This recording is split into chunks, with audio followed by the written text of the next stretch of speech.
hari ini kita berada di rumahnya Pak Hendra. Kita akan ngobrol-ngobrol tentang seni rupa. Kalau ketemu beberapa seniman-seniman itu, jadi kalau jajanan ini kan otodidak full, rendah sekolah. Nah, terus teng Bali, teng Bali itu kalau manggon ben tengen pertama teng Sanur, teng ngarep Wisma Buna jurusan Ajeng Muntin itu jenenge teng pantai ini. Jadi ngarep pulau pas museumnya Limayur. Limayur, Italia ini Bu? Limayur itu aslinya wong Belgium. Oh Belgium. Lah Nipolo itu pada waktu pulau teng mriko Nipolo masih hidup.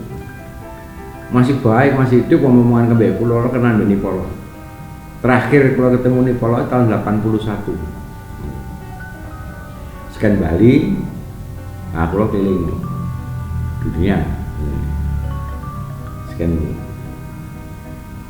Bali, Jakarta, Singapura, teng Inggris, terus teng Negorondo. Ini dalam rangka apa keliling ini? Kacau pokoknya dalam mereka delok teng museum-museum niku. Ya kalau paling suwe teng Itali niku. Teng Itali suwe ning kerep teng Negorondo, rong boleh teng Indonesia. Indonesia anu gen omah kula sing dinggoni Mas Sarjono, Prapto, Sosiso ya, Wito, Santur ini penari kabeh niku kabeh. Niku teng Jaya Suman. Oh Jaya Suman. Gajah. Nah niku dulu Mas Prapto niku kenal mbek kula niku kawat cilik, kula kawat cilik. Ya mungkin barakane Mas Prapto niku padha Mas Jon sama Mas kula. Mas Prapto niku nggih total ya, orang niku total Sardono barang niku. Terus niku kalau ketemu nyonya kula niku sing Itali, nah, terus kula dari tahun 73. Nah kula kawin Laura ini. Sampai 14 tahun saya cerai. Neng kula tetep ngelukis berteman nganti sakniki. Memang saya pikiran itu saya berhenti melukis nanti kalau sudah mati wes mati guys. Sebar. Jadi wis pamung kalau termasuk wisane ya moniku. Oke. Pak Hendra niku nami lengkapipun sinten, Pak? Jeneng kula tuh Indro Indartono Budiman. Indro Indartono Budiman Cokro-Dipo. Terus karena kedawan kok jenenge Indro Cokro-Dipo MS ini malah kan sang itu. Berarti panggilannya Pak Indra. Nggih, Indra iso, Indra padane padha wae niku sak jeneng. Oh nggih. Nek kula teng keluarga kula diundang jenenge Tono. Kadang-kadang non punaan kula dhewe iso bingung. Lho, Om Tono digoleki Om Tono sapa?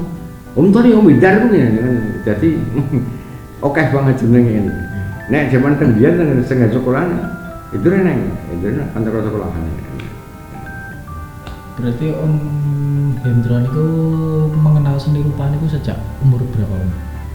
Kula niku SD pada waktu saya sekolah di dan SR ya. Sekolah rakyat di Netral. Niku perlombaan lukis Bung Karno menang. Pada waktu itu kelas 3 SD.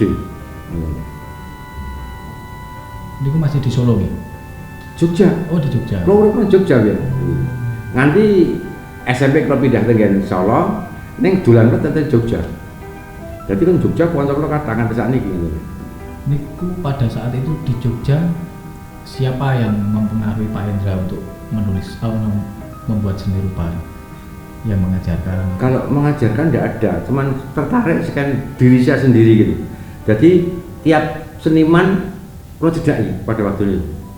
Kalau jadi Pak Sabto Hudoyo itu pada waktu melukis perjuangan nanggon seni sono, kalau ngetutke Pak Sabto pakai mobil hitam Mercy, tulisannya S, mobilnya Mercy kentang 180 itu proses kalian.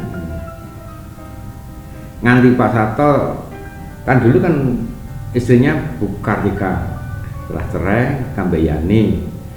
Pada waktu dia pindah dengan Jalan Solo itu masih sisi kenal saya. Ngantes di akhir dia mau meninggal. Jadi saat itu berkenalan dengan para maestro-maestro itu Dari kecil. Dari kecil. Jadi saya memang saya datangi gitu loh. Saya merasakan betul-betul kalau kumpul itu merasakan saya itu bangga banget gitu. Pada waktu saya di Bali juga saya datang tempatnya Antino Blanco, Hansenel gitu. Tapi nanggone si Limayor kan cuman lukisannya saja gitu. Cuman karena Limayor sudah meninggal. Berarti udah dari kecil nih, pun senang seni rupa. Seni rupa. Karena diajak orang tua jalan-jalan terus ketemu. Kulo men nate dijak wong tua kulo. Kok jen? Oh. Jejeri. Nganti ketuk Eropa men kulo marani golek teng Italia kulo akeh banget kanca seniman. Nek kok ben tahu pada waktu teng Italia teng mundi mawon ndak pernah saya kumpul kambek seniman Sebaya. Kulo golek seniman-seniman yang top mriku. Maestro langsung belajar. Berarti kalau dulu nonton ya biarpun tidak kenal tapi saya merasakan bangga sekali saya bertemu dengan dia pada waktu itu. Terus mulai menekuni berkarya itu mulai berkarya itu semenjak tahun berapa ya? Kan tekun betul itu saya setelah tahun 69 udah mutlak gitu. Arsip-arsip lukisannya tahun itu masih ada juga. Konten. Pada waktu itu kan saya di Solo, saya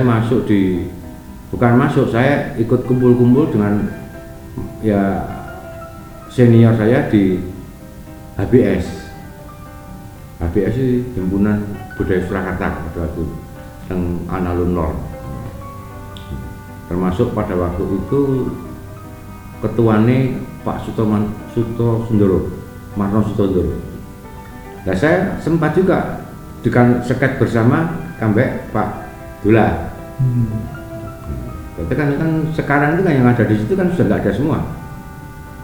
Termasuk kan masih Basuki Abdullah bener itu. Sujono SR. Kalau tema-tema yang sering dituangkan Pak Gendar ke dalam lukisan apa? Musik sama ada sangkutan beberapa keluarga seperti ini banyak gitu. Ini juga yang di belakang ini juga dari anak saya pemain cello dan perempuannya pemain musik apa itu viol itu banyak sekali yang saya gambarkan. Tapi kalau yang ini termasuk tiap satu surau saya melukiskan ini juga sama dan di dalam itu kecil, yang satunya saya kasihkan Mas Haryadi.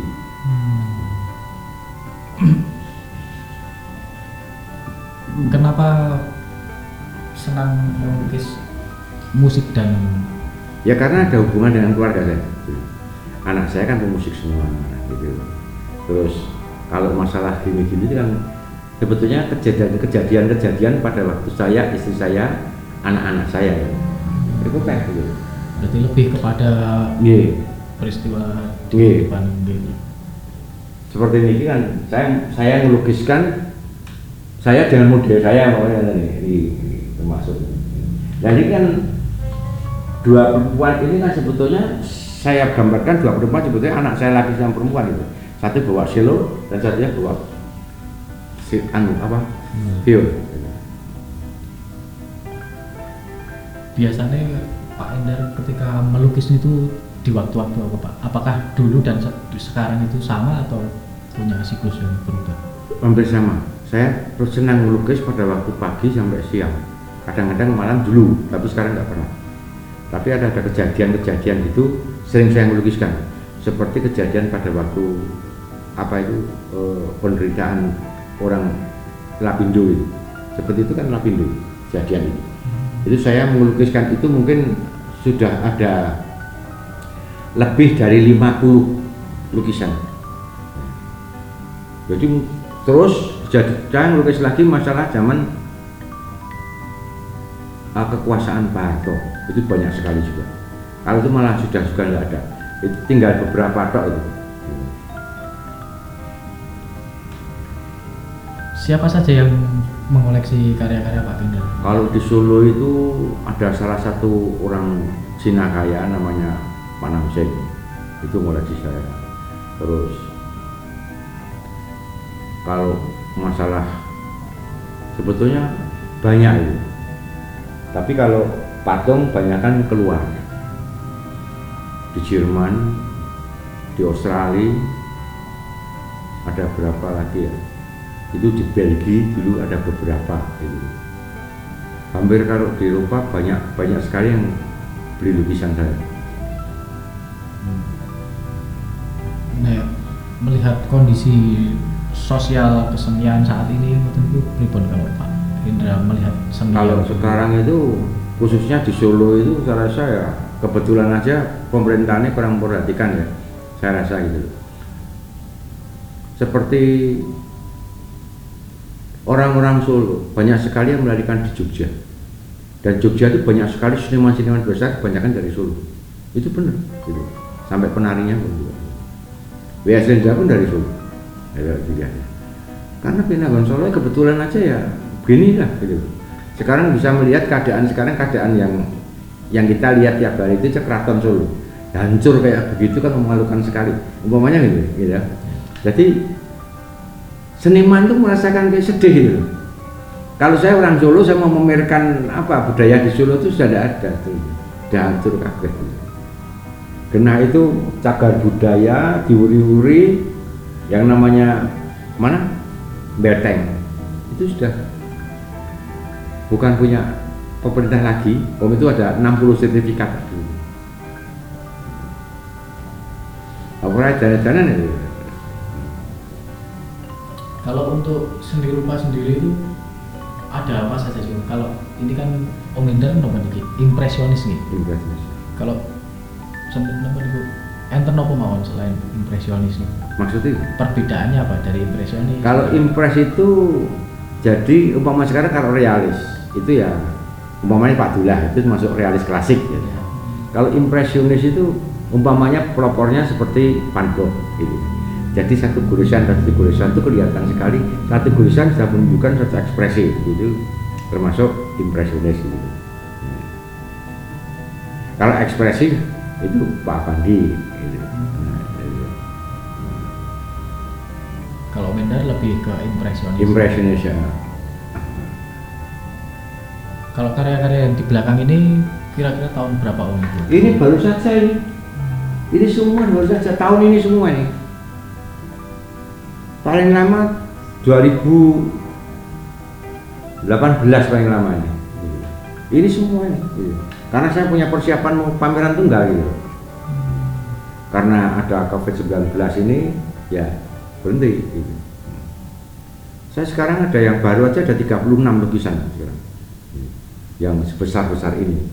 Tapi kalau di jumlah semua dengan yang kecil yang di dalam itu yang di dalam itu mungkin ada 30. Jadi mungkin ya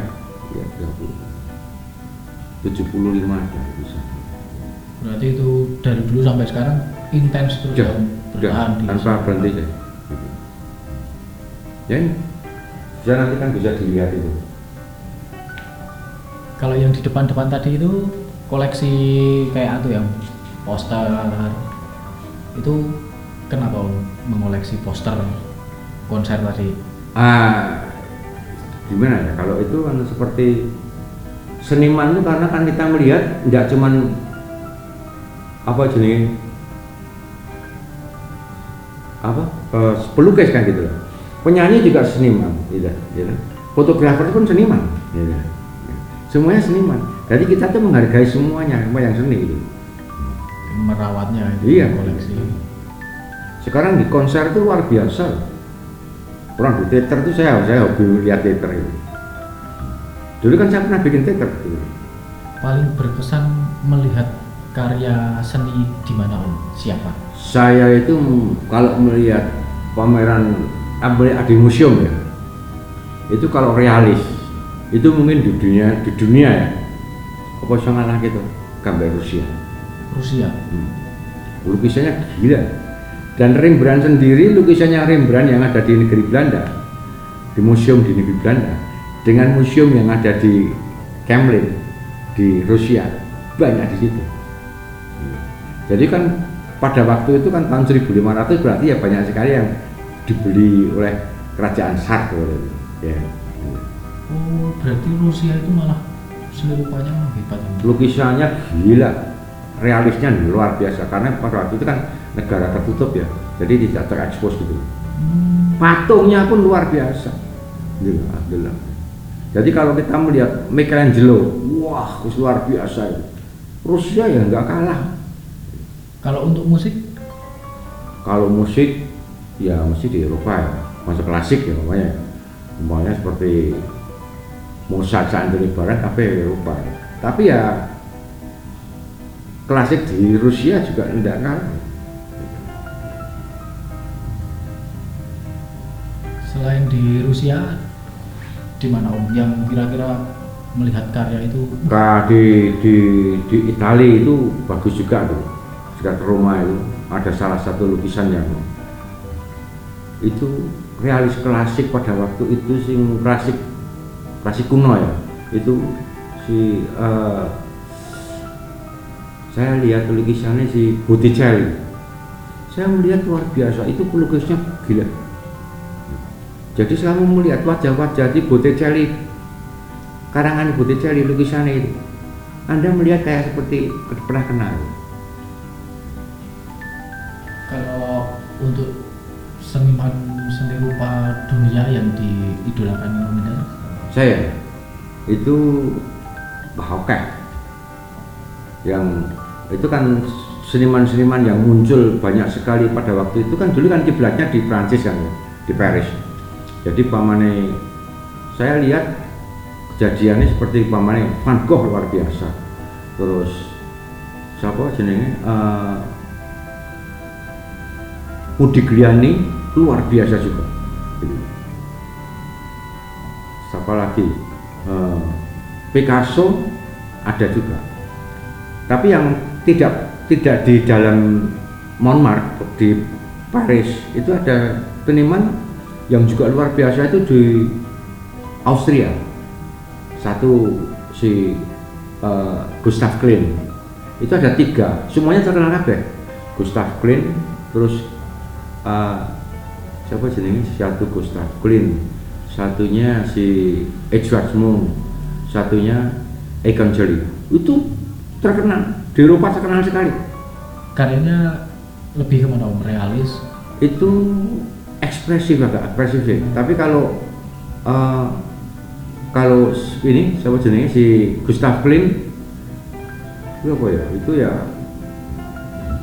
realis, ekspresif, mungkin dekoratif mungkin ya. Luar biasa itu juga itu.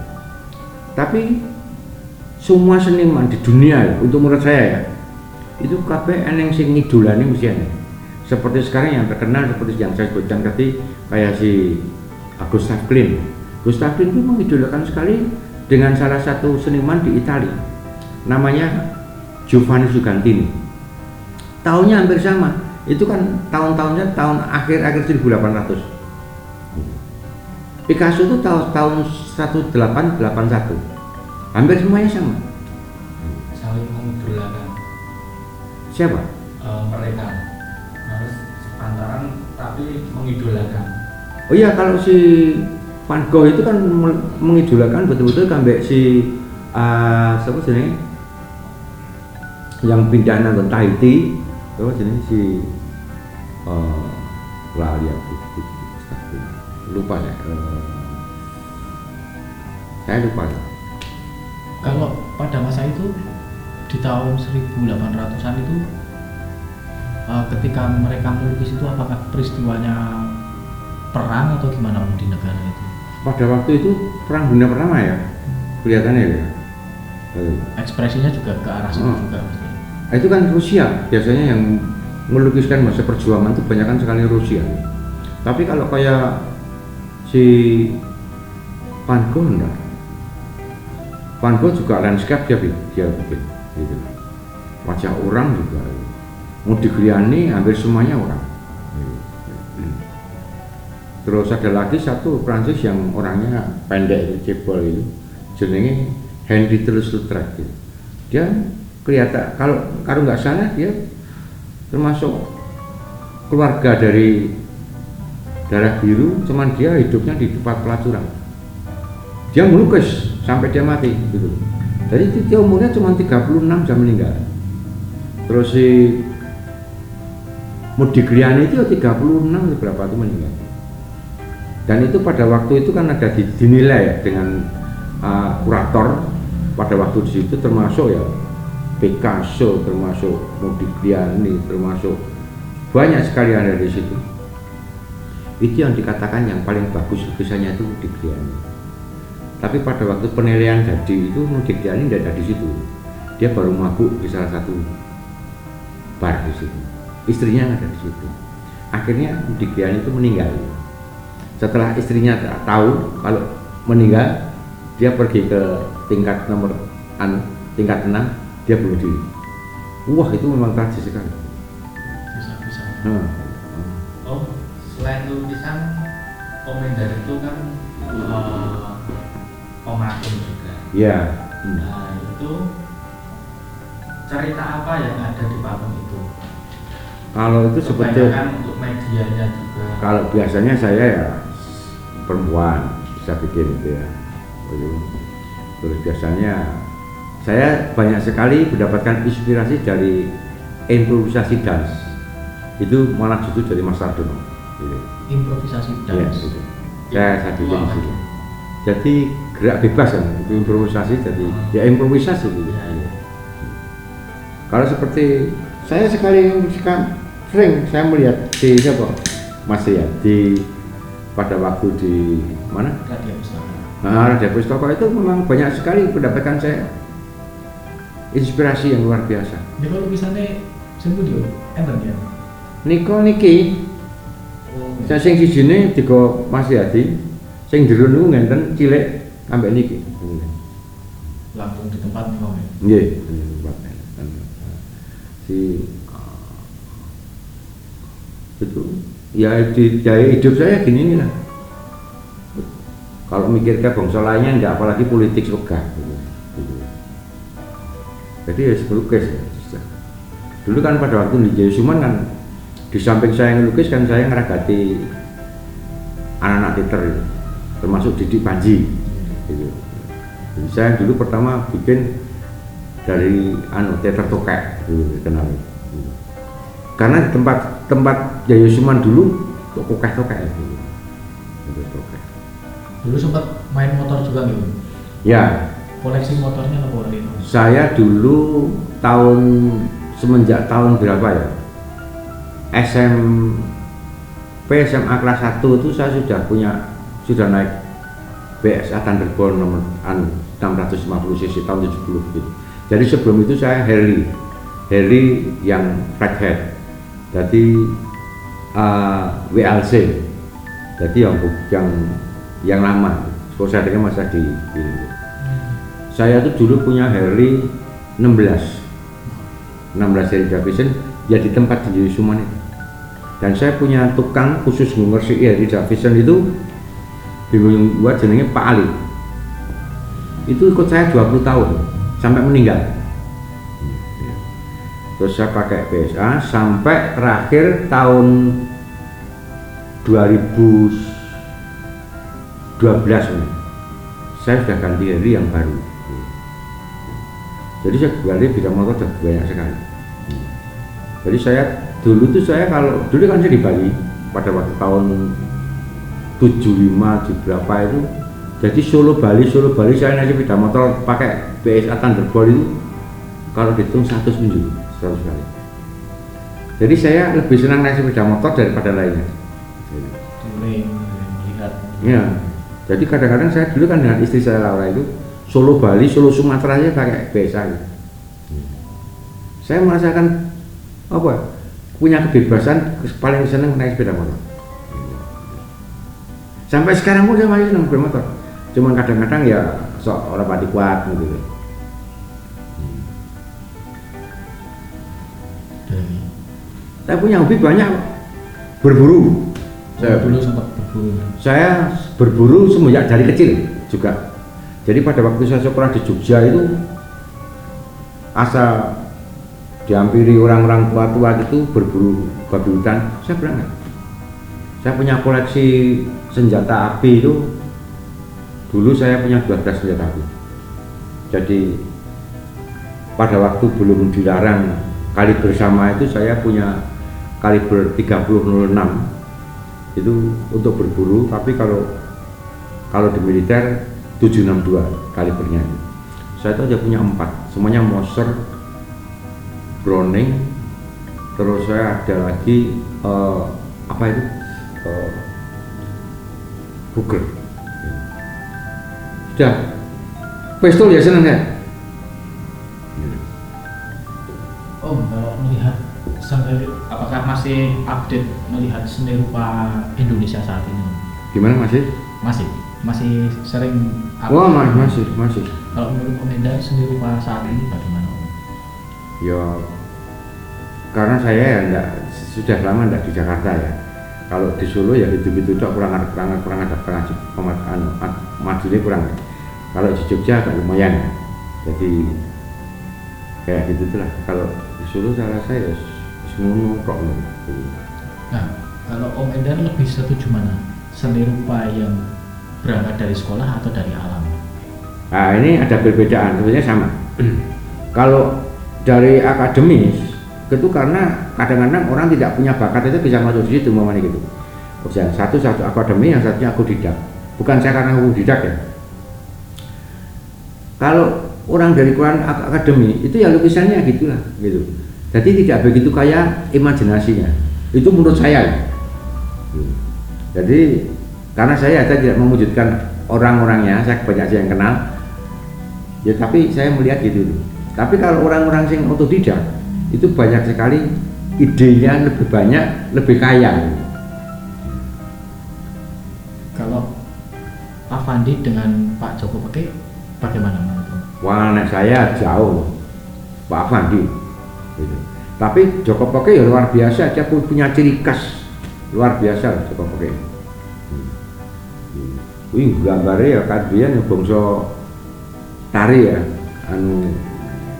ini jenenge daerah Sragen itu, apa jenenge? Tayuban.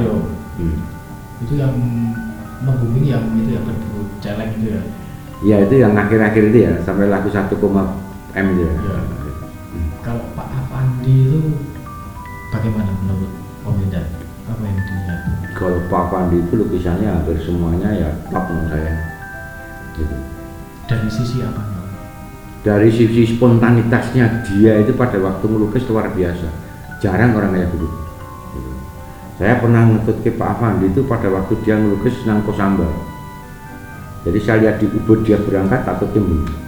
Sampai di Kosambal mobil dihentikan, kanvas ditoke disadek kayak gitu, terus dikasih renoli karena umur 80 kayak begitu, keluar aja dituntut.